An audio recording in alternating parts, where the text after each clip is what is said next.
Alrighty, welcome everyone officially to today's WorkSmart Live webinar. This is Phish Proof, and I'm Dawn Church. I'm WorkSmart's events manager, and we, of course, have the fabulous Marissa Wayman back with us today. She's WorkSmart's marketing manager.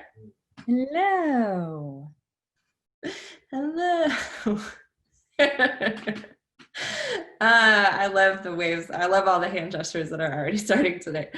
And thank you all so much for joining us today on Phish Proof. And while I'm at it, a big thank you to the Durham Chamber of Commerce for coordinating with us to make this event and all of our webinars available to our local chamber members. So with that, today we're going to talk about cybersecurity. And last week we really talked about cybersecurity from a technical perspective, right? Like here's all the technologies and tools and policies that you need to have as an administrator for your business to be safe, right?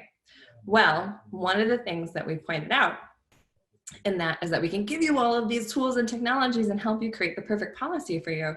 But your number one risk statistically, this is backed up by all the statistics everywhere, is actually your everyday average Joe employee who either accidentally let somebody in or maliciously let somebody in, but most of the time we know it's an accident. So the best thing that a small business can do is to educate their employees about what is safe and what is not safe, which is exactly what we're going to do today. So we're going to talk about email, and we're going to talk about safe internet browsing and surfing and passwords and all of the things. And we're going to make it really, really, really user-friendly and everyday practical. So without giving too much more away, I'm going to let Marissa pass this off and send us your questions as we go. All right. Make sure I unmuted myself before I started giving this whole spiel. Muted. So welcome everybody. Very excited to talk to you all about being Phish proof. But before I can adequately teach you of the powers of security awareness, I'd like you to meet someone. All right, this is Sticky. All right, Sticky works for a marketing team for a local small business. Sound familiar, anyone? Sticky currently works from home, like many of us, with a work-issued laptop. He's feeling pretty good right now because he thinks his cybersecurity risk is relatively low. This is Sticky enjoying a nice cup of coffee, having a happy day. But as you might suspect, we have some bad news. Sticky has a false sense of security. As you can see here, the scary man in the computer is demanding Bitcoin or the data gets it. What's happening here is what many people think. This idea that our technology use, our data, is not valuable to an attacker. But the truth is, if you use technology, whether at home or at work, you have value to a bad guy. And the thing that makes this even more pertinent for us is that small businesses are actually more attractive than the larger enterprises, because hackers know that small businesses are likely less robust when it comes to their defenses. And it's not necessarily intentional. It's due to resources. Whether or not it's budget or time or security expertise or just internal IT expertise, they're just not built like the bigger fish. So we do have good news for Sticky though. Building that security awareness like Dawn talked about, learning those risks and the signs of an attack can keep you Phish proof. And there's going to be a lot of puns today. But IT humor aside, end users are that number one threat to an organization. And the way to protect yourself and thus the organization is to keep that security top of mind. So as Sticky says here, knowledge is power. So before we get into talking about how we're going to notice, how we're going to stay more vigilant, I want you to understand why a hacker will care about you. One, it's profitable. In 2019, usernames and passwords sold for $10 to $60 each. But did you know that you could also be a victim of virtual good theft? That is, if someone gets into your system and takes your software licenses, they're going to turn around and sell those. So very crafty ways to make money out there. You're also very connected, and you're connected at a very intimate level. So if you compromise someone in an account, or their account in an organization, you're not opening them up to the rest of that organization. In this case, I love this example because it is so specific. A cyber criminal found out that a billing contact was going to be on vacation. And so they hacked into the email system, used that vacation time to tell and convince their clients to send, or basically redirect their payments. So they made their payment, their monthly payment, just not to the company in which they were intending to pay. Another example of this being connected is just simply the fact that you can have someone harvest your email and then send out malware to a bunch of other accounts. So essentially you become a weapon to start attacking other people. On that same level of connection, there is also this connection to the outside office. If you remember back in 2013, Target was the target of a major breach, and it actually started from an attack on an HVAC company that had access to Target systems. So you have people that you're connected to, their information in your email, they can sell that information. So all of these points of entry are very lucrative for cyber criminals, compounded with knowing that your defenses might be lower. The risk is born.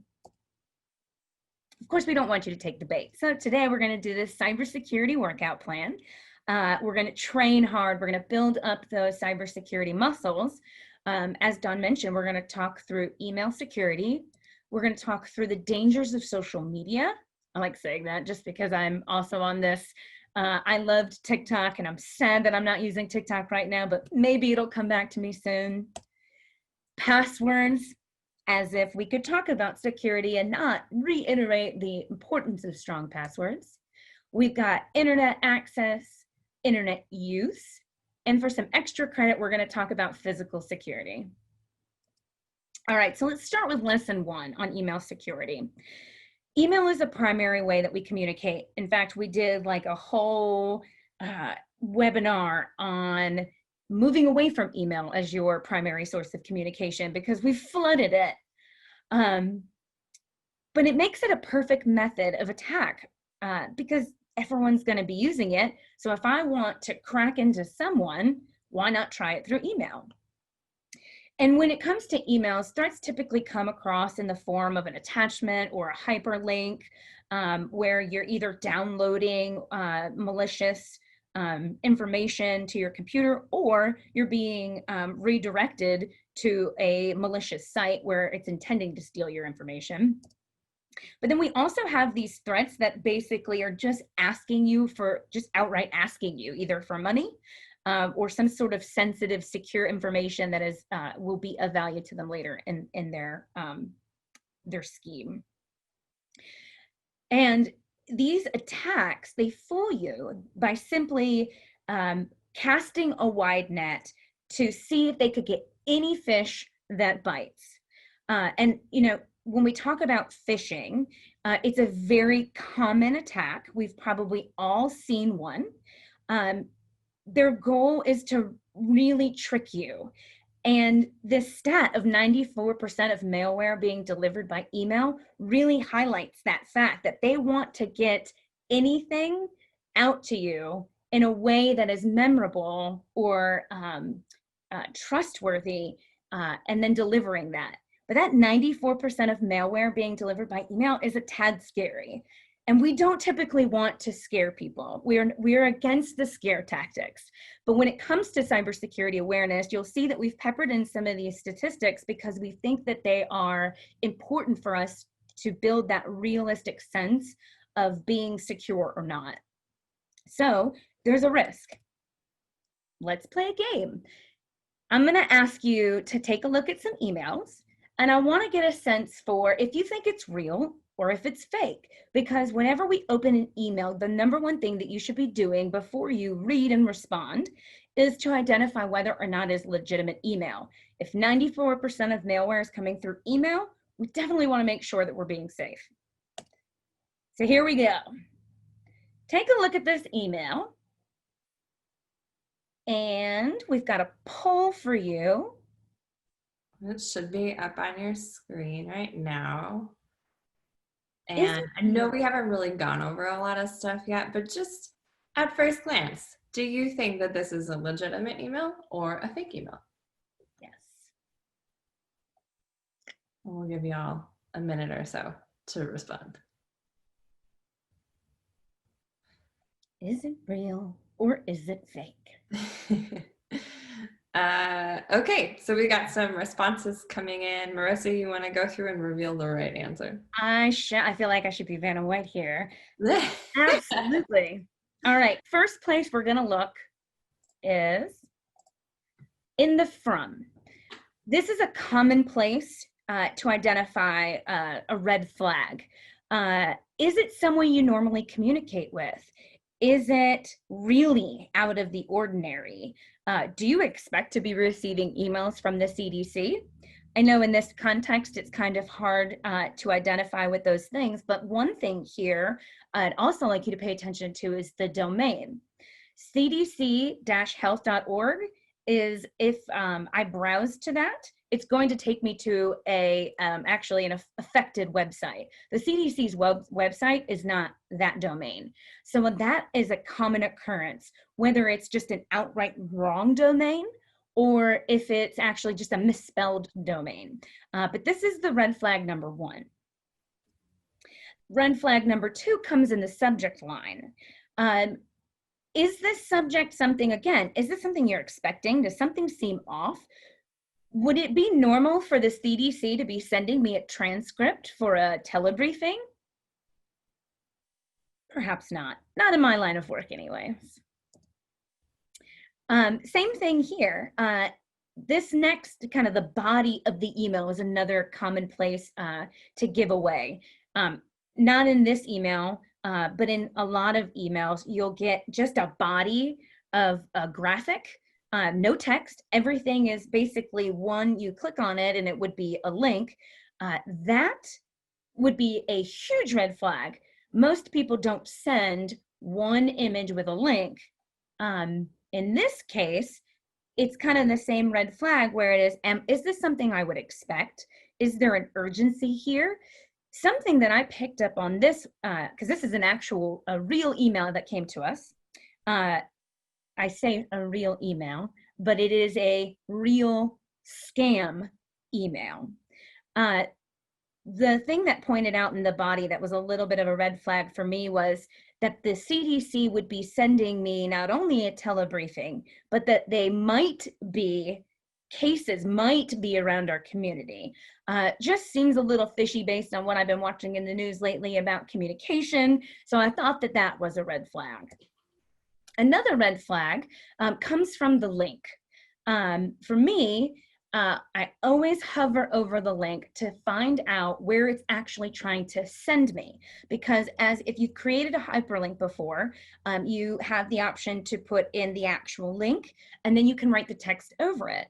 So we can always visibly make it seem like we're sending you somewhere legitimate, but you may in fact not be. And so what happens when I hover over this link is it takes me to some really ugly link that doesn't easily identify itself. All of these red flags make me think that this is fake, and it is in fact a fake email. Yay, we had 100% correct. So proud. I'm gonna take it. And Alicia sent us a really good comment in the chat box that I just want to share with you. Said she pointed out that it's not a .gov and there's grammatical errors. So these are some really good red flags, like Marissa pointed out. And she also said that this is a thing that she would just go search for on the internet instead of clicking on a link, which is a really, really, really good practice. Yes, absolutely. Those intuitive feelings when you open an email and think that something looks off, the grammar, the formality, if it's posing to come from someone and they call you by your maiden name and not your married name, those are all very small details that can save you a lot of money and a lot of heartache. So those are really great examples. Here's another one. I'll let you take a look at it. Is it real or is it fake? I feel like we need some Jeopardy music. I was just about to start humming. We could. Marissa, you could lay down a beat. All right, we've got a little half and half action going on. Is it real or is it fake?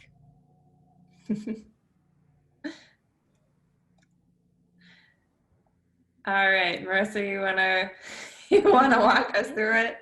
Let's do it. All right, so we got about 67-ish% on fake, and then the rest on real. So we're a little bit mixed on this one. We're a little mixed, okay, but most people are feeling like it's fake. So here in your to line, because it's coming from Planner, I expect it to be an ugly email address, right? I expect it to have some sort of no reply, maybe some characters I don't recognize, because sometimes Microsoft 365 on the back end isn't pretty, but there's a thing in here where it says Gmail.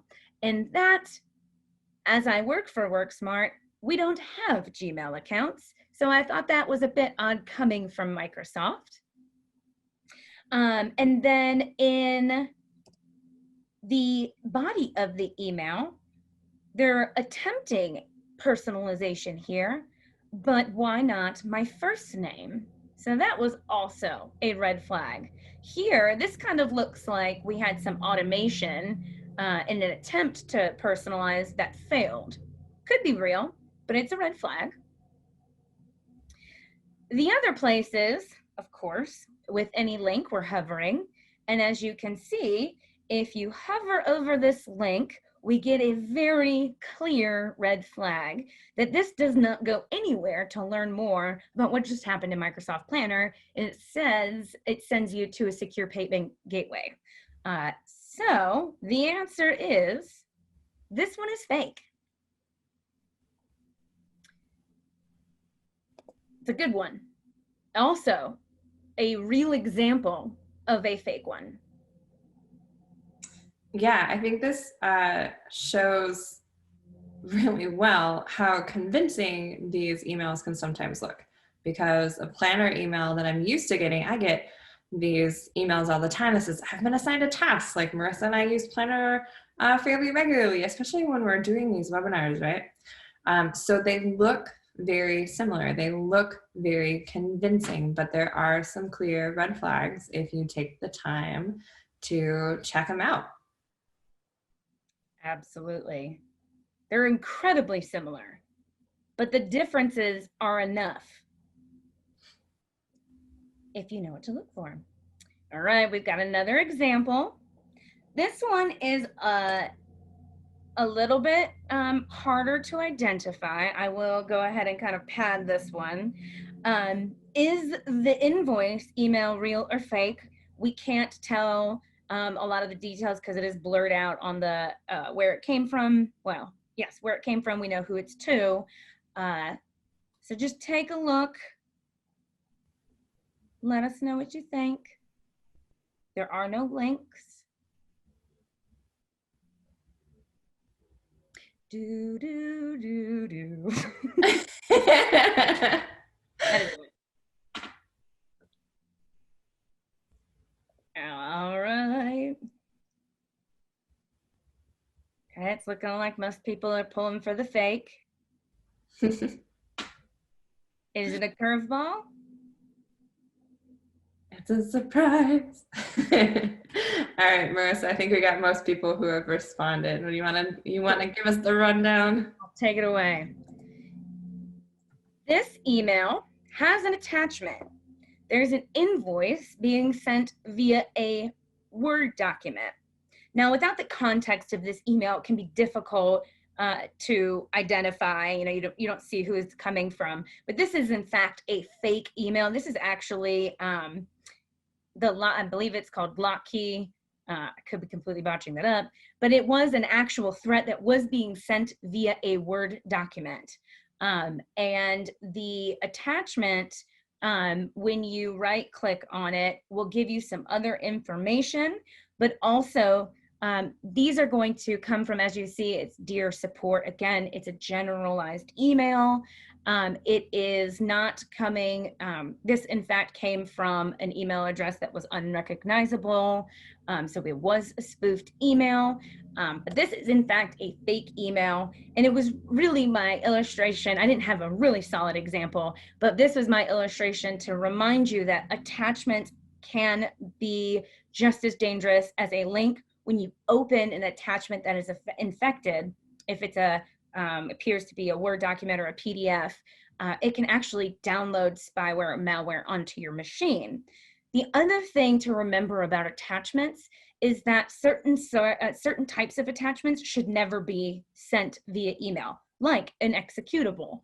If you are sending a file that should start a program, that is a major red flag that they're trying to send you something that is trying to start up or install or run malicious software on your computer. So attachments are not always safe. Links are not always safe. And then emails that appear to come are not always safe. So we say, train hard, okay? Well, what did we just do? Let's do a couple of repetitions here. Are there any misspellings in the from field? Is it someone that's, pay attention to the from piece. Is it recognizable? Is it expected? Always hover over the links. That'll give you the preview of where it's trying to take you without you actually clicking and going. We also have this, I have said it, the expectation. Were you expecting an attachment? Does the email have context to suggest that there is an attachment and what the attachment would be? If you're reading an email that's just like, hey, Sue, are you having a good day? And then there's an attachment to download an invoice, there might be a little bit of a missed expectation there. Does it sound too good to be true, or is it urgent? These are, they're different, but they're same. They're trying to lure you by either the promise of something or rushing you along so that they're giving you that opportunity to do what they want you to do. And then, of course, are they just asking you to do something that you feel is risky? If they're asking you to do a wire transfer of $40,000 and you normally don't spend over $10, that seems a little bit risky. Or maybe they're asking you to change the payment method at the last minute, but you have a very solid process to not do that. Going through the checks and balances of what your business process is extremely important when someone asks you to do something. Now, we've trained, and now I'm going to level you up with social engineering because there's more. We're talking about these threats that are very similar. A lot of them are phishing. And what that is a form of social engineering. Social engineering is an attack that's based on basically deceiving users so that they can get information. Phishing specifically is an attempt to acquire that sensitive information, passwords, usernames, payment details, social security numbers. They're trying to get that sensitive information from people through all sorts of mediums. We've talked about email, but it could be chat, it could be calls. That phishing is a type of social engineering. And the reason why the phishing and social engineering works is that it's disguised to look like it comes from credible, trustworthy sources, forcing a false sense of trust. Something to be aware of further than phishing. You know, phishing sounds, as we said, generic, general, casting that wide net to get some bites. Spear phishing, as it may sound, with a spear, if you're fishing, that's the way I think of it, it's a targeted attack. They're going after specific people. These emails are customized and sent to well-researched targets, and we don't want you to take the bait. We don't want you to click. You should never click a link or an attachment or reply with requested information if they feel like something is not quite right. Inform the IT team or an MSP, your MSP, if you're WorkSmart client or your MSP. And if it's a legitimate scam, informing those right people will make sure that they pass around that knowledge so that it can prevent it from happening again. However it came in, they can take care of it. Very important. So, yeah, I think the key difference here to note for everyone is that, like Marissa said, phishing casts that wide net. It's stuff that like maybe everyone has interactions with, like Planner or Office 365 logins, something to that effect. Spear phishing utilizes social engineering, which is where a hacker will go and find information about you and your known associates and find ways to trick you using that information, like we have here with our little dude who says, yes, I am your father. Here's all this information that I know about you that he could have easily gotten from other places. And then using that to make the email look a lot more convincing. So that's kind of the difference between the two. And we actually have some emails coming up next, I think. we sure do. All right. We've got an example here. Take a look. Is it real or is it fake?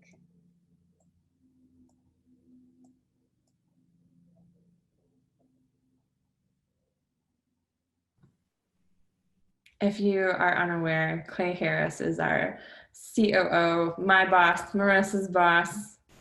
We work with him pretty much all day, every day here at WorkSmart. He's actually joining us next week. That's right. Mm-hmm. Shameless plug. Next week, that's a wrap with Clay Harris. Mm-hmm. Cool. All right. We got most of our answers in, and it seems unanimous. People think this is a fake email. What do you think, Marissa? All right. Well, the red flag for me, again, it's coming from Clay, but the reply is not going to Clay. It's going to a Gmail account of actually just a very odd domain. So that's a big red flag. Also, the body of the email is a tad strange. Clay sending an email to tell us that we've suspected a breach. It's a pretty significant note, especially that we know for any organization, but especially with us being a managed IT services organization, very not like Clay to send an email asking us to change passwords via a link. This is way outside our normal process, because even if someone asked us to change a password, we would never click a link to do it. We have other protocols in place. When you hover over the link, it actually takes you to another site that has nothing to do with where we change our passwords. So urgency, there's a sense of urgency here, which they're hoping that instills that false sense of importance, and trust, like, oh no, Clay's sending me something and there could be a security breach. I need to do this right away. And without thinking, without checking that reply to, or checking for grammar and spelling errors, checking to see if this is something that would be common. If you react emotionally, you're going to end up in a place that likely where this leads you to is a fake website that appears to be Microsoft 365, appears to be the login screen, and then you would type in your credentials, and they've now stolen your login information, your username and password to Microsoft 365, whether then they use that to exploit the account or they sell your information on the dark web. So the answer is, it's fake. And we've got another one, because we don't build muscles by not exercising over and over again. Although I like to say I gain muscle by all the heavy lifting I do in the kitchen, because I'm always like taking plates out of the refrigerator and putting them back. It's just... That's a repetitive movement still. Absolutely. All right, so you have another poll on your screen. What do you think? Is it real or is it fake?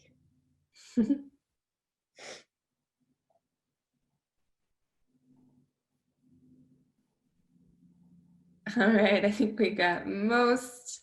We're split about 30, 70 right now, percent-wise. Okay. You want to fill us in, Marissa? Is it real or is it fake? Absolutely. So the body of the email on this one is, again, extremely flaggish. Are you at your desk? I need you to process an urgent wire transfer. If something is this urgent, even in an era where we want to communicate things as easily as possible, most of the time, urgency like this does not come in through an email. If someone wants you to urgently send money, it's usually a phone call. And in a lot of organizations, there are those checks and balances where if you need to send money, there's certain things that you need to follow. The second mention of it being for ASAP is another red flag. Also, the sent from my iPhone actually looks like it's pointing towards Jane's name, but it's actually it is pointing towards Jane's name. Jane, I point this here, is Jane someone that you would expect to send this kind of request? This is just a reminder to check that. And then here is another red flag, sent from my iPhone. So this means that Jane is presumably sitting on her iPhone and she's messaging you to send something urgently and wants to know if you're at your desk, which most of us don't need to sit at our desk to be able to do these types of things, and to get back to ASAP. So usually, if you need someone to process something fastly and you're using your iPhone, again, common sense would say to call. So these all were red flags, and this was, in fact, a fake email. This is actually a common email, and it does succeed. We've seen it succeed, and we always encourage you to, if it feels weird, add another check. Call Jane. Don't message Jane back by hitting reply to the message, because that could cause issues. Pick up the phone and talk to Jane and find out exactly what urgent need Jane has. Yeah, Alicia just sent us a chat message that said, that her payroll person keeps getting requests just like this from Alicia. And I can tell you here at WorkSmart, I'm aware of clients that have gotten things like this, and I'm aware of stuff like this that has been successful. This is really, really, really common, and it seems so simple. And it's like part of why we're putting it here is because it is so common, and it's still, it's simple, but it's really successful. And this is one of those things that I feel like has a really simple solution to guard against, which we're about to get to here in a second. Absolutely. Spoiler alert, spear phishing, as we talked about, it's just like phishing. It's social engineering, it's a cyber attack. The same rules apply. So we learned in the last, with our email skills, also need to think about our social skills. Is there a misspelling in the from? Is it from someone expected? Is the domain incorrect? Hover over those links. What about the attachment? Is it too urgent? And is there some sort of risk they're asking me to take? So let's just be IT heroes and catch all these. Because So when it smells, call their.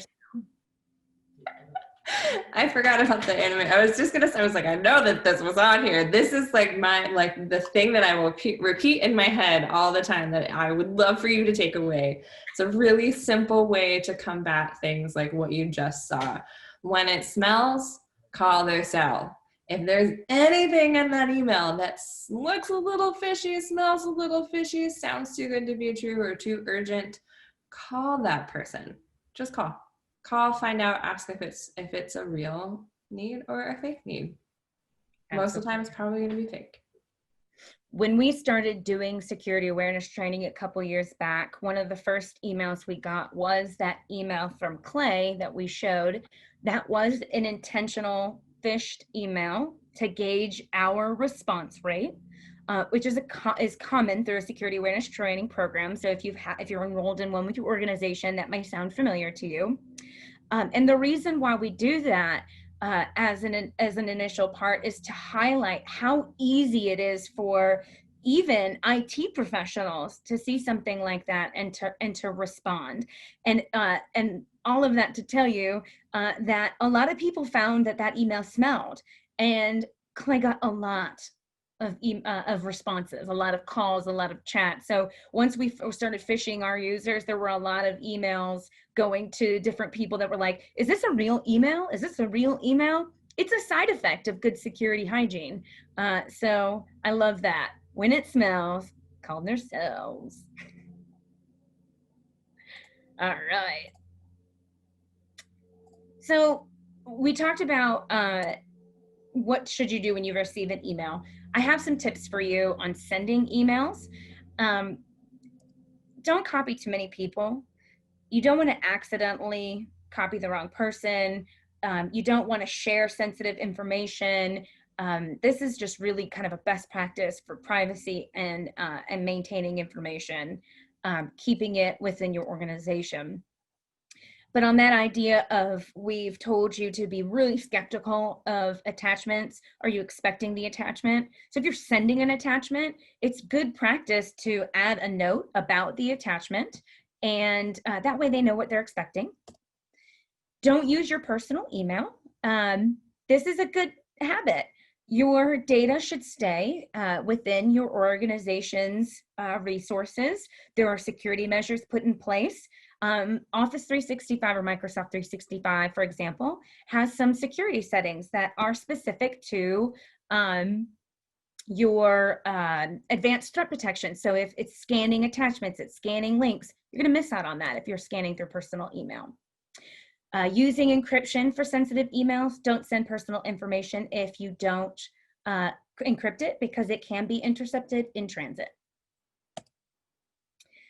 Now, moving on to social media, we talked about the social engineering piece.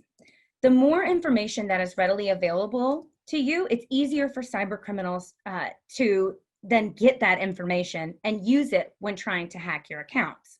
So it's important to remember to avoid posting any identity information or personal information that might allow a hacker to guess at your security questions or your passwords. So those 50 question polls on Facebook that everybody takes about their favorite pet and their birth month, you might want to pass on doing that next time. And that email hygiene does apply here. Social media is an easy way for cyber criminals to share phishing links with unsuspecting users, because that's what we do on social media. We click a lot. So just be cautious when you're doing things. Remember, if it smells, take a step to identify whether or not it's real, but don't click on it to find out if it's real. Yeah, one last note on social engineering that's actually not about social media, but I think is important to remember. Marissa and I come into contact with this like somewhat often because we're in marketing, right? But there are services out there, legitimate services that aim to help sales teams and marketing teams by selling contact lists, right? That have who's who at different businesses and how much their annual like net is and all of this different stuff. This information is really, really, really accessible. And also think about LinkedIn. So it's not just Facebook, but think about LinkedIn and how easy it is for somebody to go to your LinkedIn profile and see all the different people that you're connected to, and then use that information when designing a socially engineered spear phishing attack. So all good things to keep in mind, and remember that it's easy. It's easy to get your personal information and your business information. So very true. That is the perfect example. When Dawn and I were preparing for this and she reminded me about what kind of information is available for purchase for lists, legitimate reasons, it's a little, it kind of takes pause. You take pause to say, okay, how can I keep myself safer? Which brings us to lesson 3, password security. Longer passwords are harder to crack. You shouldn't share your passwords with others, and you shouldn't use the same password everywhere. These are the strong password characteristics that we've been teaching and using for a very long time. It's also important, we've probably heard this before, but if someone asks you for a password, assume it's a threat, because we shouldn't be asking for passwords. Now, that aside, I do work for an IT company that sometimes needs to ask for a password, so context is important. But remember, bank sites will never email you for your password. We will never email you for your password. If we get a phone call from someone asking for a password, if we don't recognize the user and we don't have a way to verify that particular user, we'll call that user back to make sure they are who they say they are. So remember, don't give away your passwords. Also, good password advice that you probably heard before is put a passcode on a mobile device, because your mobile device is also access to information, whether it's your personal information or your work information. Put a passcode. It's one extra step to protect your information from being accessed or your accounts compromised. We've had some changes though in how we're talking about strong passwords. So I want to see if where you are on creating strong passwords. Take a minute to vote which is which. Yeah, so there's a poll on your screen. Which one do you think is stronger? And I gave you the answer just now. So if you haven't locked your answer in, go ahead and do so. Yeah. The longer password here, which is a simple, memorable passphrase, because it has random words, 4 or more words linked together, and the spaces also help with the security. This takes much longer for a hacker to be able to crack. There is a website out there that I think it's Use a Passphrase, and it will actually tell you how long they estimate for it to be cracked using computing resources based on the password that you enter.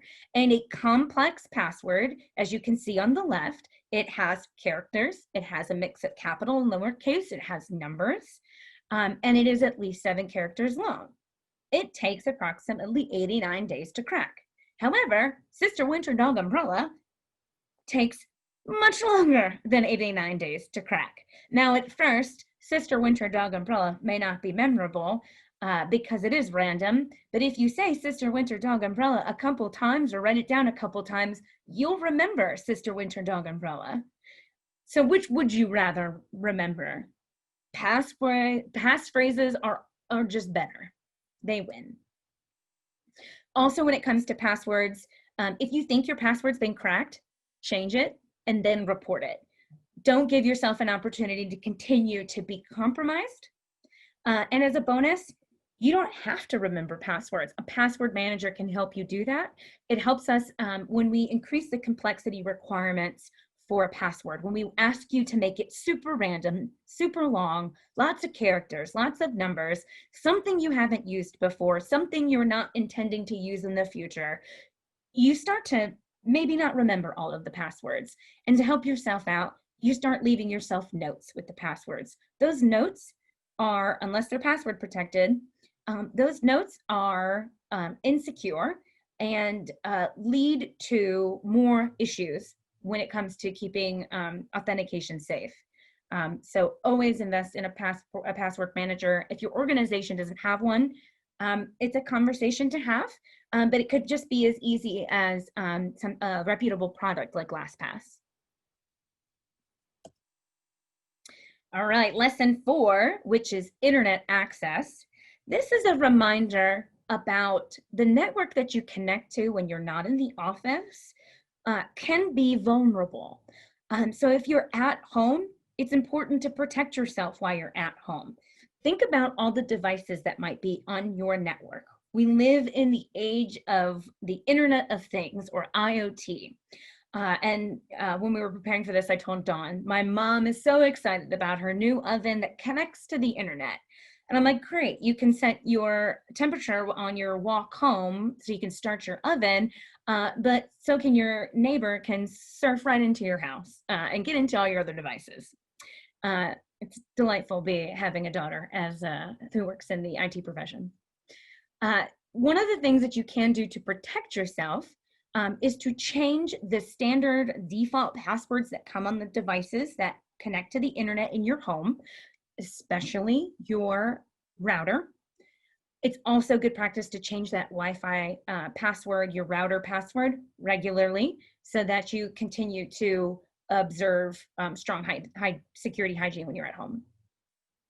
And then on the other side, if you're fortunate enough to not be at home most of the time, and well, I say fortunate, but you might really enjoy being at home. But if you end up going to Starbucks and working, that's why I say fortunate. I'm sad I haven't been to Starbucks to work. But if you're at Starbucks or you're at a library and you're going to use a public Wi-Fi or you're going to use a public computer, don't access your resources. Don't type in your passwords. Those connections can be vulnerable to people, malware, criminals getting the information right from you. Airports, this is another common place for those types of things to happen. Here in the corner, this not so fun fact, 61% of organizations having experienced an IoT security incident. That's a lot. Security cameras are one of those. Default passwords is a big one. So change all those default passwords and make sure you're maintaining good password hygiene.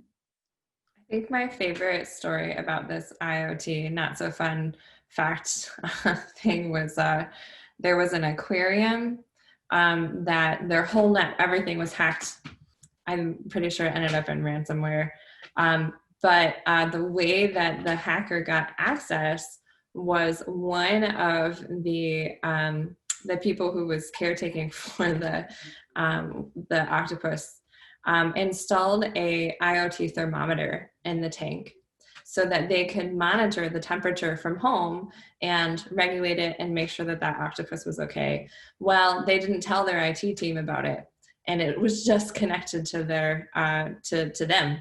But because it had access to the rest of the Wi-Fi in the aquarium, the hacker was able to get in through that thermometer and get access to everything else, which is just mind-blowing and crazy. And I think especially important to remember when we're all working from home, because we have all of these devices around our house that we may have never changed the password for, but we're using our home network to get to work now way more than ever before. So it's so important. And there are mechanisms that if you do travel a lot and you do need to connect to these types of resources, there are tools that can help you be more secure. And so if there are any of these caveats on the way that you work, I highly encourage you to talk to your IT team to set up those resources properly so that you don't leave your home network open because your oven has to have the ability to set it wirelessly. Just more ammunition for my mom now with that aquarium story. All right, so lesson 5 is on the, we talked about accessing the internet, but what about using the internet? Dawn and I think we both kind of stuttered when we saw this statistic, but 1 in 13 web requests leading to malware is significant. That means that every 13 requests that are going when someone's typing in a web address to pull up a website, 1 in 13 of those leads to some sort of malware, which means you really need to be cautious. And when Sticky starts browsing, he needs to be aware that a real site can lead to spyware loading onto your computer, which then leads you now vulnerable, and your information is being is vulnerable. But there's also the fake site that can steal your info as you type it. So it's important to have safe surfing practices. This is a real example of an email, or excuse me, of a website. The actual website, this is a legitimate nonprofit, the elephantpants.com. The URL is actually the elephants with an S, pants.com, but here you see that there's a Z in the domain. So if you type in the elephantpants.com with the S, you are then maliciously redirected to this site. There is the real site is actually down. It was taken down, and this is the result of some malicious actors. But they've redirected it to a site with a Z in it.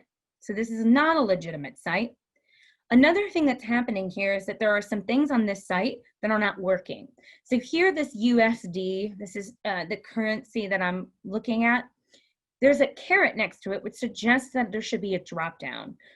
When I hover over it, when I click on it, there is no drop down. Another sign is this formatting over here in the left is really odd. It's being cut off, the text is overlapping. It's just not what I would expect to see from a retail shop. Also down here, it might be hard to see on your screen, but this is actually a really fuzzy photo. So the rest of the website is nice and clean in terms of the graphics quality, but this one photo right on the top is really blurry. So there's subtle things, but they're there. This is a malicious site intended to scam you from money, or potentially if you click download, it's going to infect you with something. So this is an example of a malicious redirect. This could have been a legitimate site that had some malvertising, where it's an ad that's designed to look like an ad for something, but it's actually trying to get you to a phishing site or to download something. Similar, exactly kind of what we were talking about with email and with social media.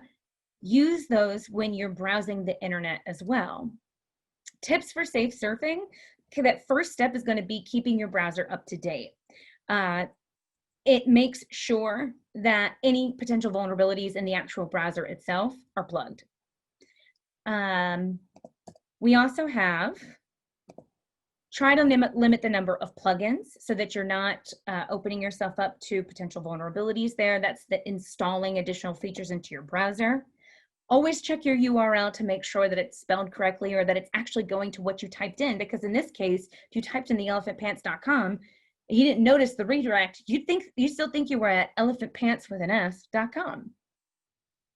And only download from trusted sites. Don't find somewhere, especially if it's freeware, if it's a free software, it's very likely that it's infected with something. Free isn't always good. Free is great if it's from a trusted site that you have verified as a trusted site. And I'd also like to point out on that slide, HTTPS was there. And that's a common thing that we tell people to look for. HTTP means that it's not secure. HTTPS means it's secure, but that is not foolproof, because in that example, it was there. So making sure that you're checking all of these points, possible points of threat, is important. And for extra credit, what do you think we can do when we're back in the office to make sure that we're physically safe? We're throwing up a poll. Do you lock your computer if you leave it?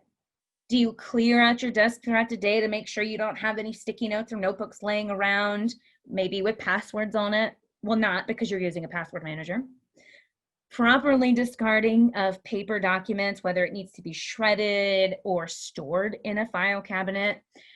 Checking your surroundings is a big one. I was at my storage unit over the weekend, and as I punched in my code, somebody was trying to get in behind me, and I did the thing, and I said, "Hold, please," and allowed the doors to close, because I don't want to be responsible for letting the person in. I probably appeared to be very rude, but I really just wanted to practice safe access. And the answer is, as you all voted, all of the above is the answer we are looking for here. All of these things help encourage physical safety. If someone's tailing you very closely, be suspicious. All right, we got that little bit of animation there at the end. I was like, I know it's there. And after all of this, Sticky feels good again. Fresh cup of coffee, in a lotus pose, ready to take on the day. And let's recap why. If you pay attention to the details in your email, you're likely not to take the bait. Keep in mind of the dangers of oversharing on social media. It's okay to send a picture of your favorite food. Maybe not fill out 125 questions about where you grew up. Also, make your passwords long and let a password manager remember it for you. Here's that safe access. Practice safe access when you aren't in the office. Don't just trust everything. And use the same scrutiny when you're browsing the web as you do when you are checking for email scams, because all of that is going to keep you safe for an actual happy day. And I know that takes us 1 minute over. We had so much content today, so I apologize for butting us right up to 3 o'clock. But do we have any questions, Dawn? I don't see any questions in the queue right now, but if you have them, send them in. Meanwhile, Marissa, can you hop on over to the next slide? Yeah, absolutely. Because what's coming up next? That's a wrap. Yeah, so this is, we're right at the end of the Back to the Future series. We have one more episode, and that is the That's a Wrap episode next week with Clay Harris. He's going to hop on, and we're going to chat about a bunch of stuff, but primarily what his thoughts are on the future of business and the modern workplace. So we're going to recap some stuff, all of the highlights and good points that we've talked about in these last 12 episodes, and how that applies going forward. But additionally, we do some really cool leadership surveys where we talk to other people in the community about what they think, what they're doing, how a business is working and functioning. So we get some actual data and statistics, and it's not just what we're thinking and our own personal opinions, which are, fabulous, but maybe not always exactly right. So we'll share some of that, some of those statistics and feedback with you all in next week's episode, and then some other stuff from people that he works with elsewhere in his entrepreneurial extravaganzas. So join us next week for the last episode in the Back to the Future series. You can do that by going to our website, info.worksmart.com/events center. And if you didn't write all that down, that's okay, because you will get a link via email tomorrow with the recording where you can register for this event. So I believe that that's it for today. Thank you all so much for joining us. Marissa, you did fabulous. Why, thank you. Yeah. This has been a lot of fun. I hope you learned some things. And if you have additional questions or if you're ever unsure about something, feel free to reach out. We're always open. Our ears are open. We're happy to chat. And otherwise, we will see you next week. Have a good one. Until next week. Bye, y'all. Bye.